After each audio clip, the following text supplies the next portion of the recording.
Hi, today I'm very excited to have Jade Statt from StreetVet. You may have heard of her. She's one of the co-founders of StreetVet on here with us today to discuss more about her vetting life and how did StreetVets come about. Hello, Jade. Nice to see you. Hi, Lennon. How you doing? I'm fine, thank you. Well, first of all, thank you very much for getting onto this little show with us, and I'm very excited to be asking a few questions. Shall we just start? Why did you become a vet? Oh man, we're going right back. Yeah, it was. I've not got any vets in the family or anything, and wasn't, surrounded by animals. But I just, I read some books when I was about 10 called the Animal Inn series, by Virginia Vale, and yeah, I just decided that at that point that was it. Her dad was a vet, and it was all about what they got up to. And yeah, it was written from her point of view as a daughter of a vet, and I just decided at 10, 11 years old that I wanted to do it. So yeah, once I've made my mind up on something, I'm pretty set on it. I So can see that. I can see that. And after that, where did you go to do your vet course? I studied at Glasgow. So Hmm. I was born in Glasgow and I went to Glasgow Vet School because yeah, back at that time there wasn't as many vet practices. Sorry, I was making myself sound old now. Not that many vet practices that did it. So yeah, I got into the Scottish one. So I just stayed in Glasgow. Excellent. And what challenges did you meet during your course in studying to be a vet in Glasgow? I think the alarming thing for me, like when I first went there, was like that feeling that, I think the first thing they said to me, I've always remembered this when I first started at Glasgow, was look to your left, look to your right. Every one of you has been top of your class, and now one of you is going to be bottom of this class. And when I think now, like it's a pretty hideous thing to say, but at the No. time I was like, oh my word, like so you had that feeling like, well, I did, as I think all vets are pretty good at feeling this, but like, yeah, I didn't belong there.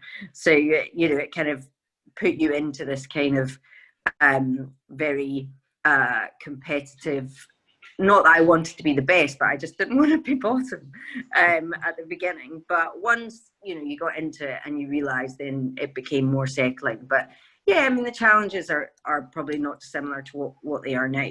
Every holiday was doing EMS. You kind of gave up a lot of you to be to do that vocation. And a lot of my friends obviously were not vets, and so they were doing a lot more other things in their spare time. And you just kind of look back and think, that 5 years was pretty consumed by veterinary medicine.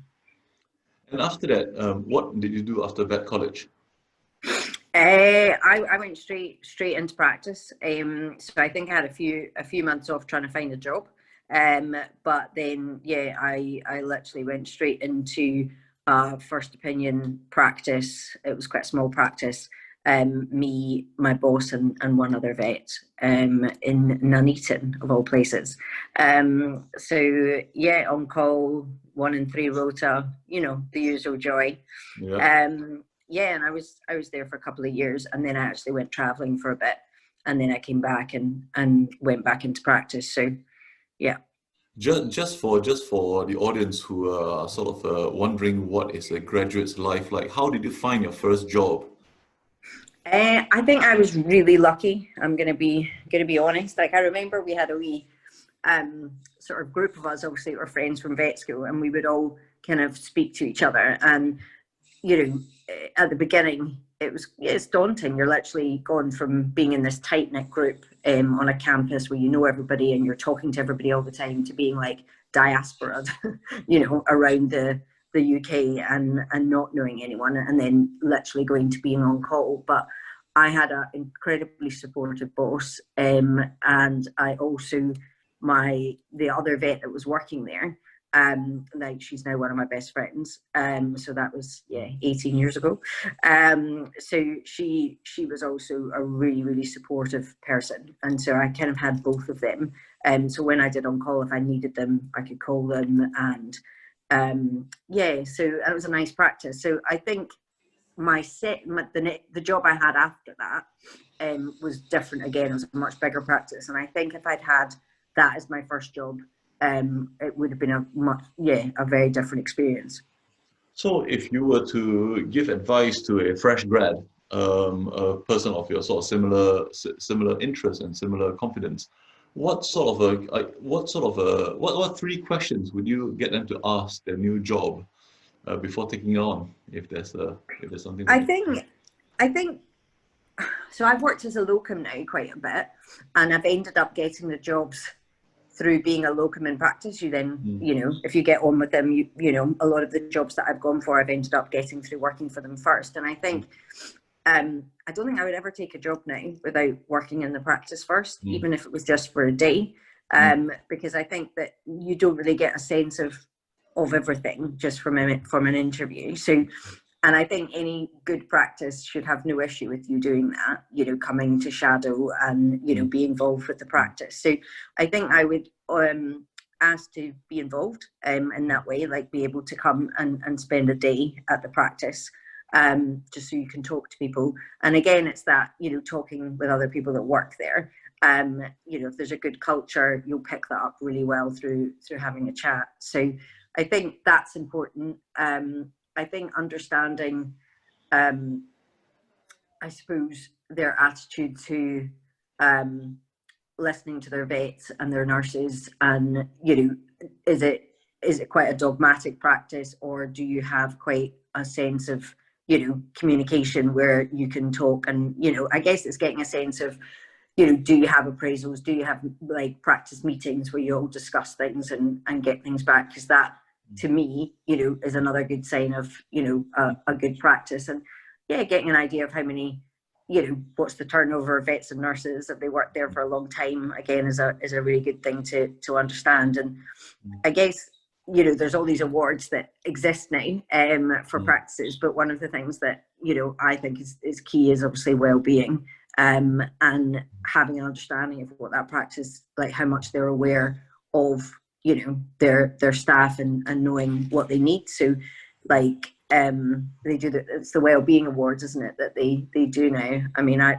100% want to work for a practice that's won a well-being award over any other award. And obviously from a street vet point of view, I think having an awareness that vets and nurses do have a need to give back. So whether it's volunteering for street vet or volunteering for another charity, I think having volunteer days is a really good way of acknowledging that practice is really listening to its staff and what they need.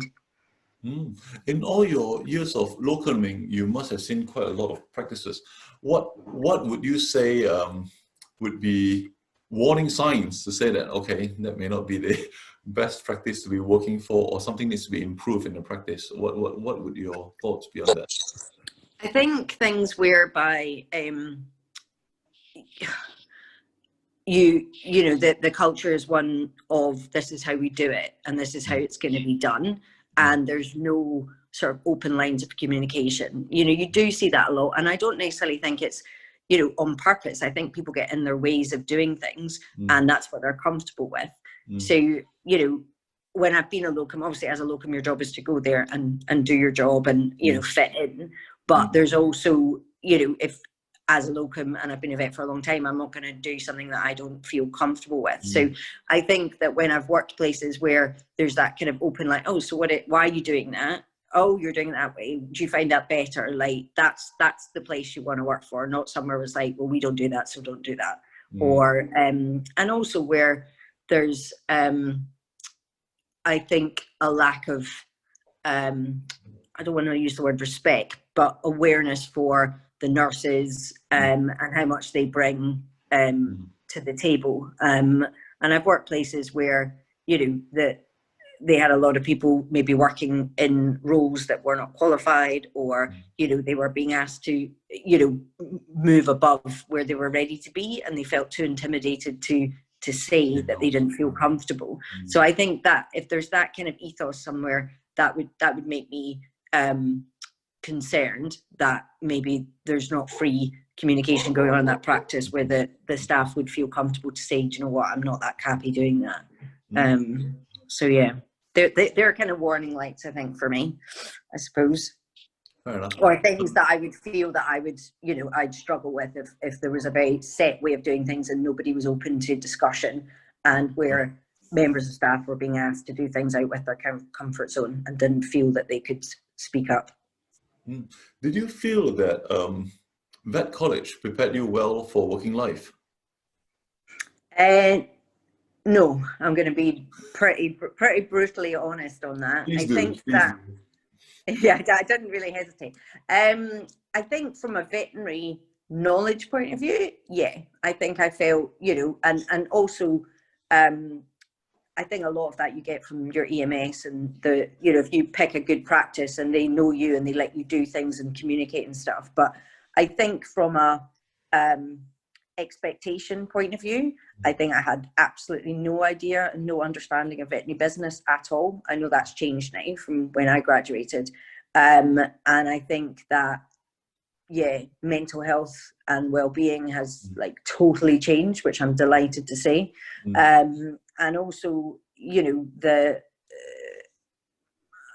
I don't think I had enough awareness of business client communication. I think, again, we did do some, and the stuff with the BDS that we did, I will always remember, but I know that there's a lot more concentration on that now.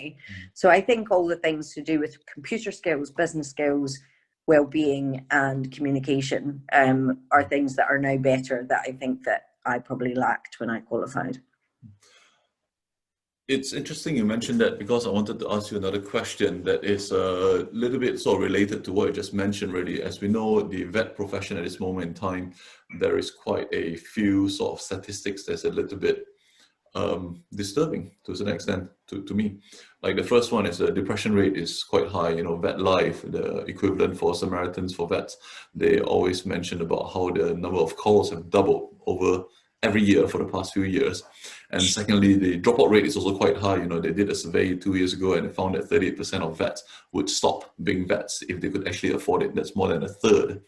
And we are also known for our sort of, unfortunately, suicide rates as well. How we are more likely to end our life in our profession twice more likely than the medical profession, and 4 times more likely than the general public. Yet, when we mention to others that, oh, I'm a vet, it's quite invariable that people go, that is so cool, that's what I always wanted to do. And so I'm trying to struggle in my head, why is it the perception of the public, it's like vets are very, very cool, and yet within the profession we know that these stats are present? What is your thought on that? So I don't know if you know, in one of my previous hats, I was one of the directors of Vet Life. So it's a big area of interest to me. So I suffer with recurrent depressive disorder, and I've had depression quite a few times.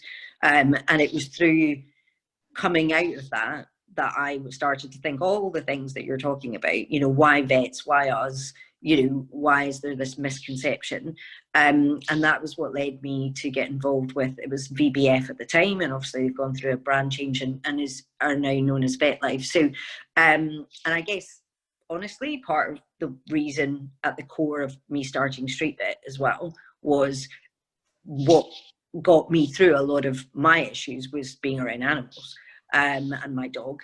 And then when I met a homeless person in the street, you know, it was that recognition of how important that dog was to their mental health. But I digress.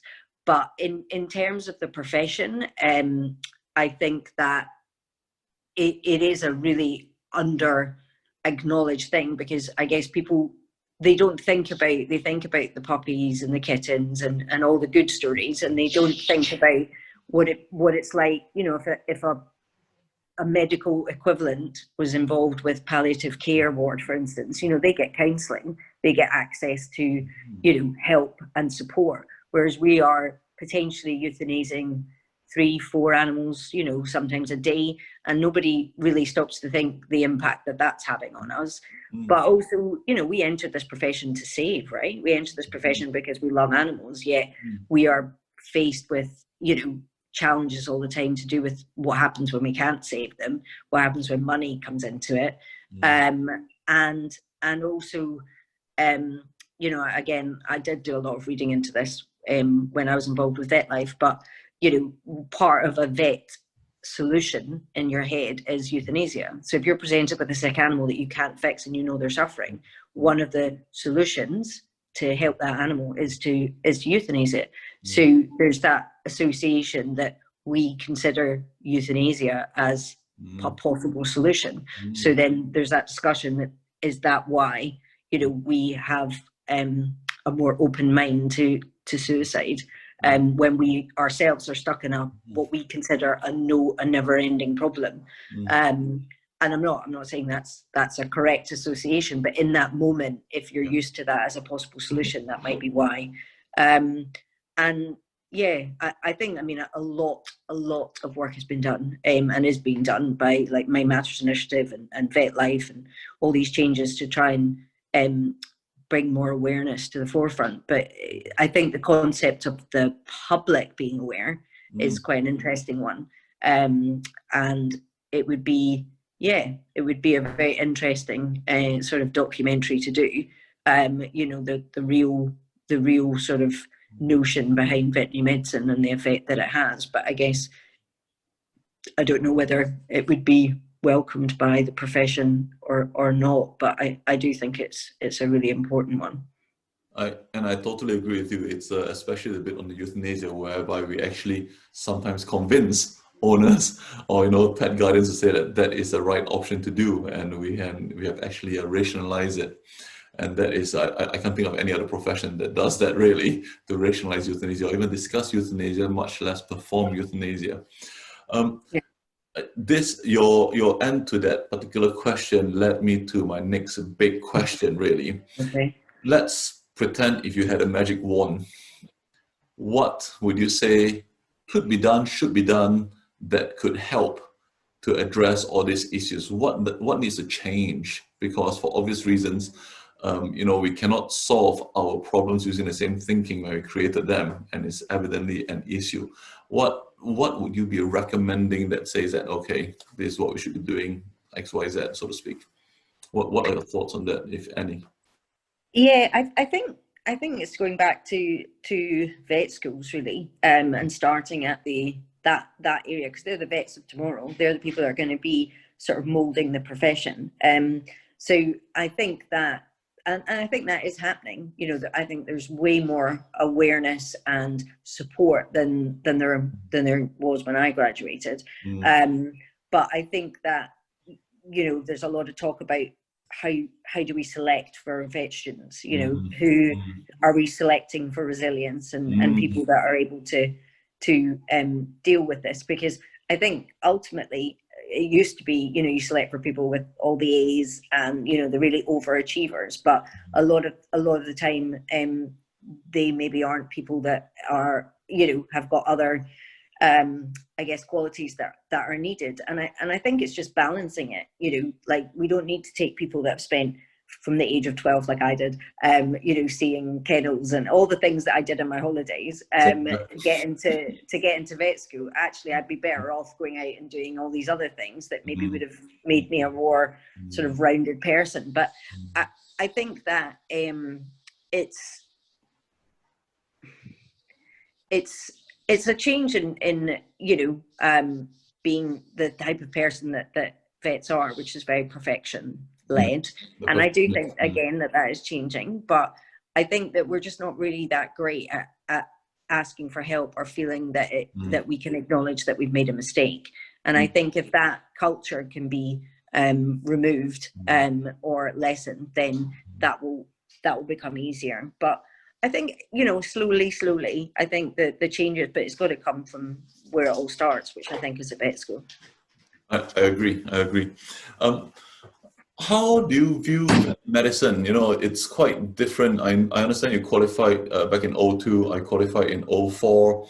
That's only a few years ago, not that long. No, absolutely, totally agree. And vet medicine has changed quite a bit, really. There's much more sort of advanced medicine on the market. You got the likes of SuperVet, you got the likes of all those advanced chemotherapy protocols. If we were to say fast forward about sort of 10 years from now, 20 years from now, how do you see the vet profession? I guess,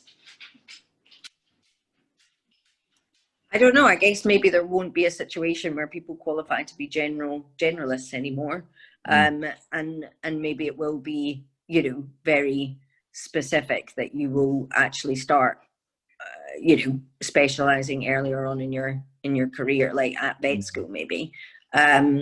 But you know, obviously there's the whole telemedicine discussion, and remote ways of working, and I think that life is going to go, well, aside from COVID, but probably much more that people want more convenience and actually have a lot more done at their home, or you know, maybe much more mobile vetting, rather than going into practices. But yeah, I mean, the expectations on vets has massively changed as a result of all these programs, and as a result that, you know, insurance now, you know, I remember when I insured my Labrador, like I maxed out at $4,000, and that was a lot of money. Whereas now you insure your pet, if you don't have 12 grand, just not enough. So, you know, I think that people want to do more, people expect more, and I think as a result there are pressures on vets more. But I think there's also this whole argument that people feel that maybe they can't do things that, you know, that they should be referring automatically, and that's leading to,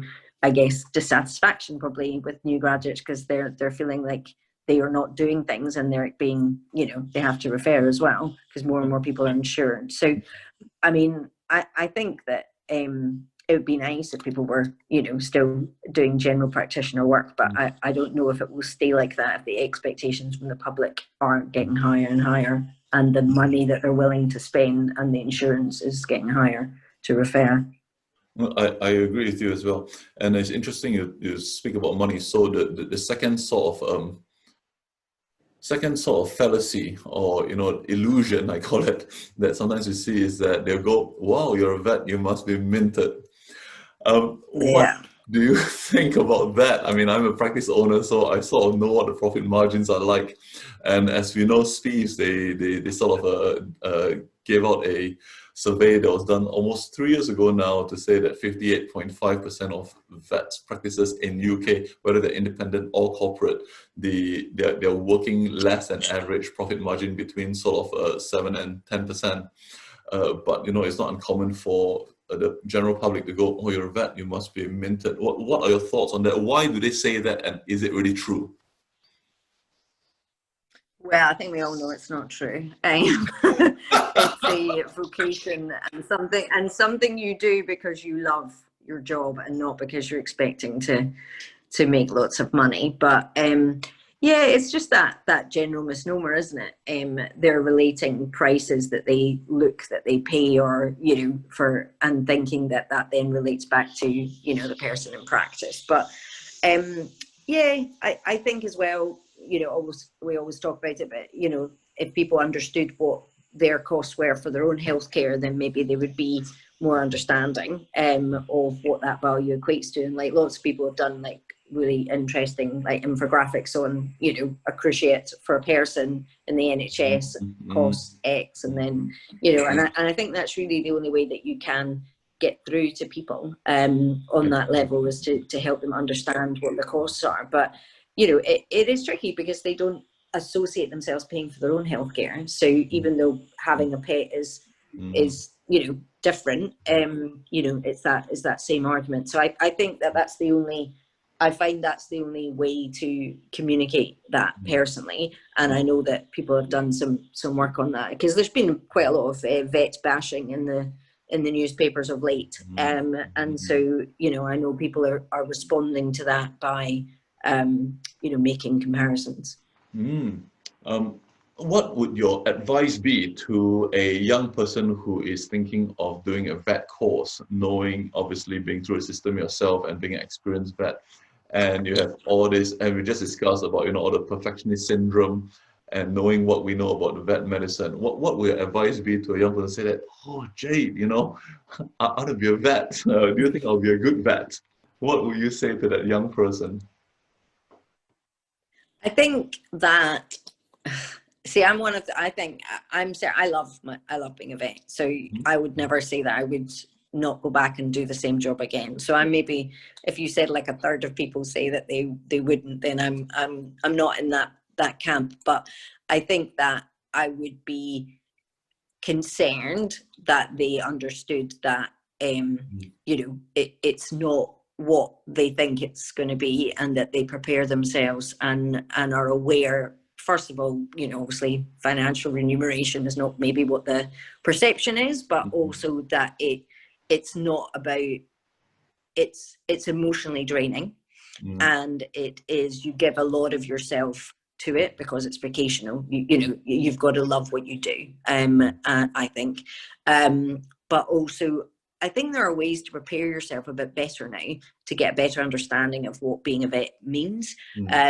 Because they're seeing a lot, there's more programs, maybe they glorify it a bit more than you'd like, but there are these weekends you can do that you can actually, what does it mean to be a vet, and actually you can get a bit more of a taster of it. But I mean, if my relative told me they wanted to be a vet, I mean, it's the best thing I've ever done personally, but there's been times that it has taken too much from me.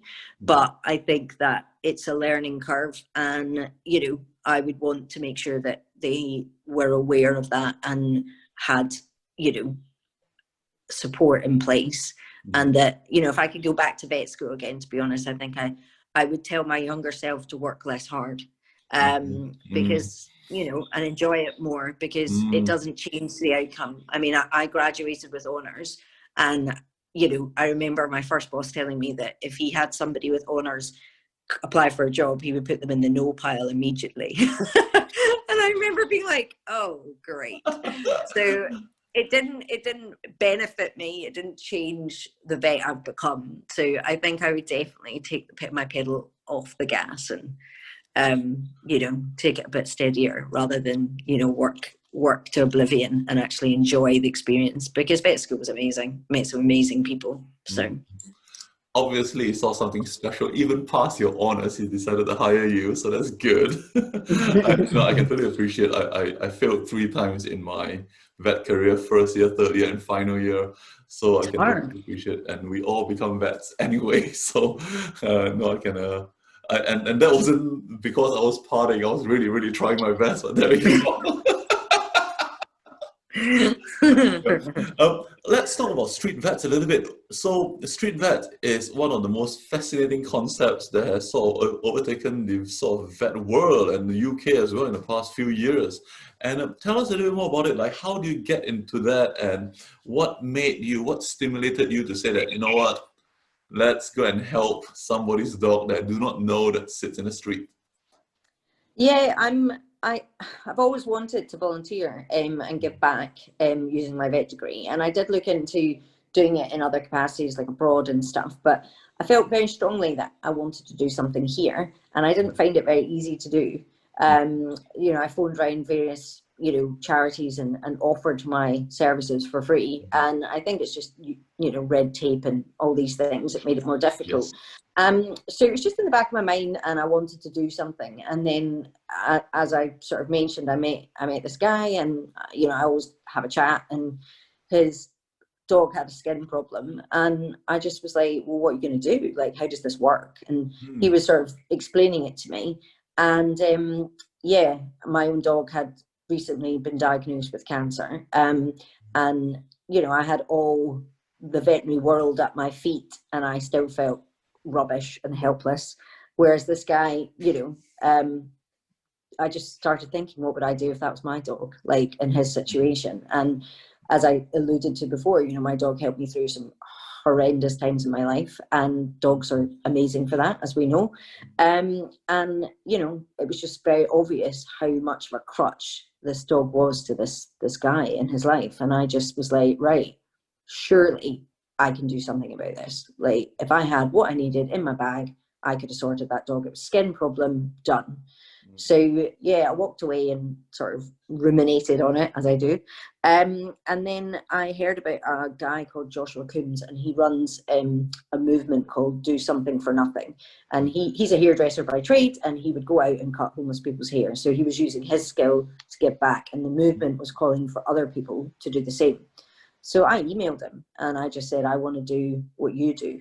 and we met, we had a coffee, and I obviously realised that it was going to be more tricky to do what I wanted to do, in terms of, you know, dotting the I's and crossing the T's with all the various regulatory bodies to make sure I was doing everything I should be doing. But yeah, so that was like summer 2016, and by Christmas I was out in the street.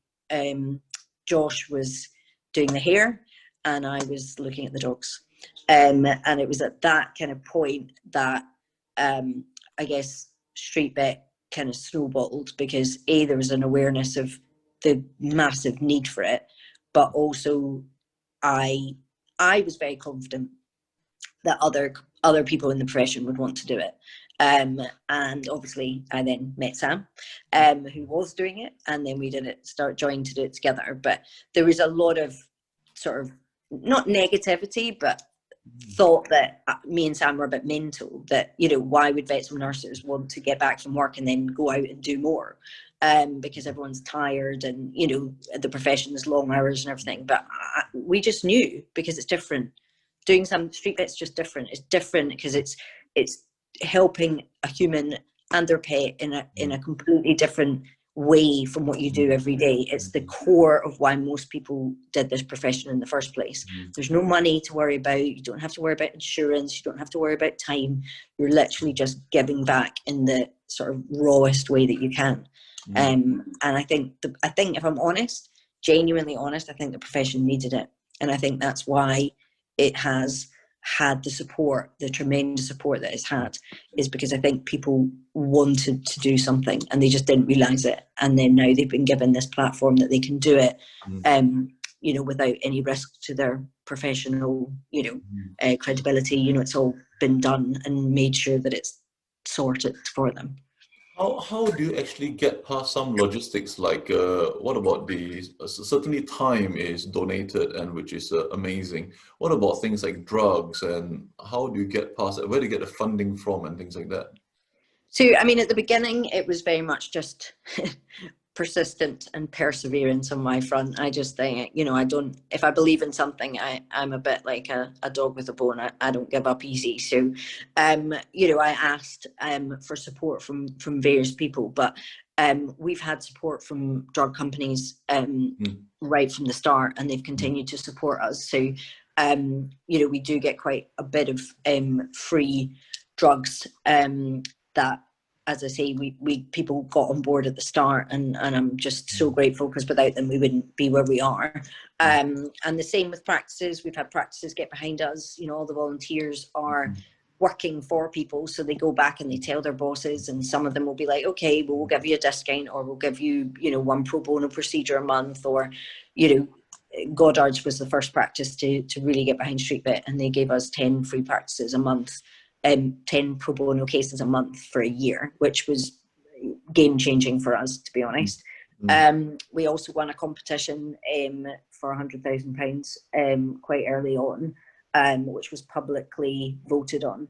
And again, that was a massive achievement, and it really changed you know, paved the way, I guess, for us. But the veterinary profession is just absolutely blown out of the water for us. You know, the actual vets and nurses that want to get involved, the pet industry has been supportive, and the veterinary, you know, industry in general, from the practices to the drug companies.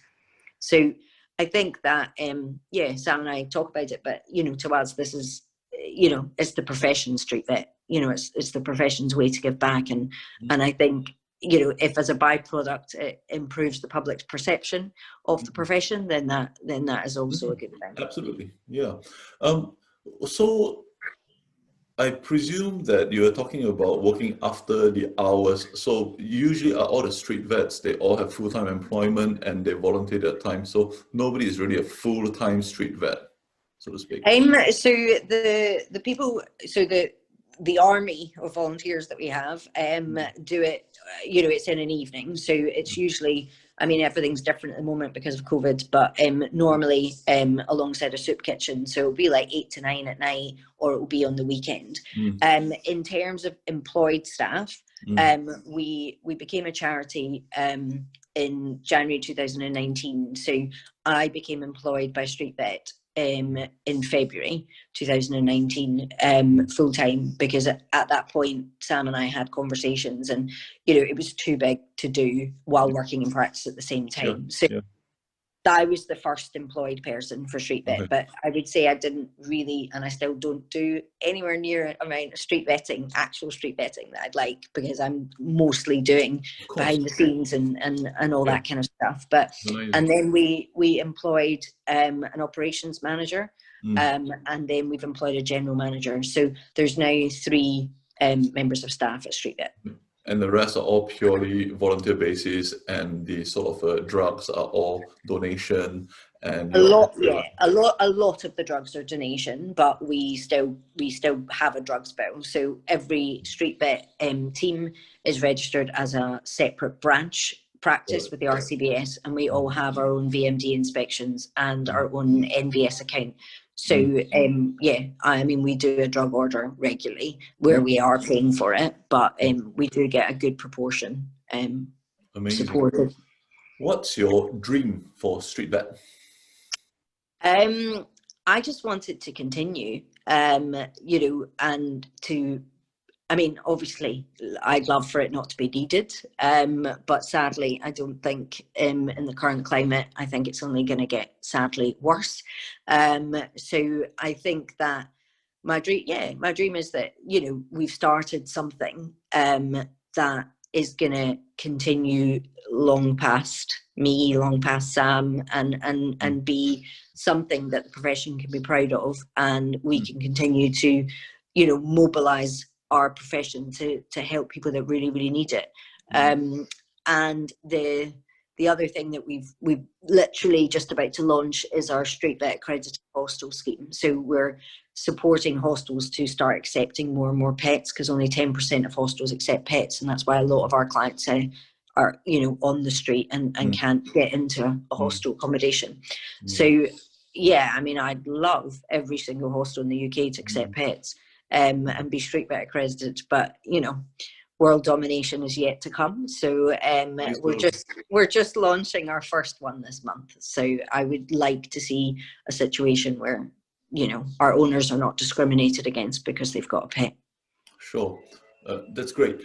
So for our audience, if they wanted to contribute, I can see like 3 sort of separate groups. One is practice owner, one is vet professionals like vets and vet nurses, and the other one is a general member of public. I suppose the vet professionals, you'll be asking, or rather the practice owners, you'll be sort of how they can best contribute is to see like what Goddard did, 10 cases a month or something, like some form of allowance or for procedures. Is that about right? Yeah, so just being open to working with us, and if they're able to offer a charity discount, I think is the best way. Obviously, in non-COVID times, we got loads of practices doing amazing fundraisers for us within their practice, and that's been a real source of funding for us. Has been veterinary practices who have kind of named us as their charity, and then raised funds for us that way. And then obviously vets and nurses getting involved by joining the team. We are now, so as well as actually being a physical presence on the street, we are now looking for people who want to get involved maybe in a slightly different way, so more with like practice management skills or media skills. So it's now opening up to not just vets and nurses to help support us.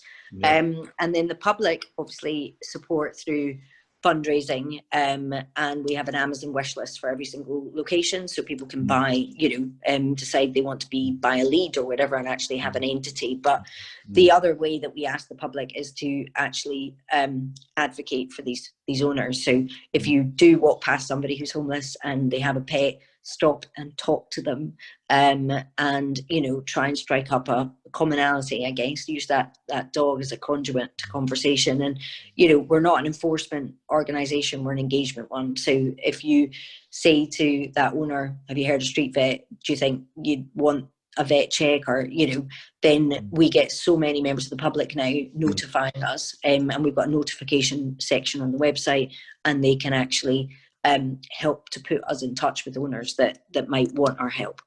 So amazing. So if just to keep it very simply, if anybody wants to contribute to this, what is the best way to get in contact with you? The best way is just to email. So we've got info@streetvet.org.uk address, and that's our kind of generic, and then you can be directed from there. We do have a join us email address as well, which is join-us@streetvet.org.uk, which is definitely for the vets and vet nurses to email to say that they want to start volunteering. And you also have a website as well, is that right? Yeah, streetvet.org.uk. Excellent. I'll make sure that's in the show notes. Jade, what a pleasure. Thank you very, very much for your time. No And worries. it has been extremely enlightening. And thank you very much. And I look forward to, working with you again. Yeah, thank you very much for having me.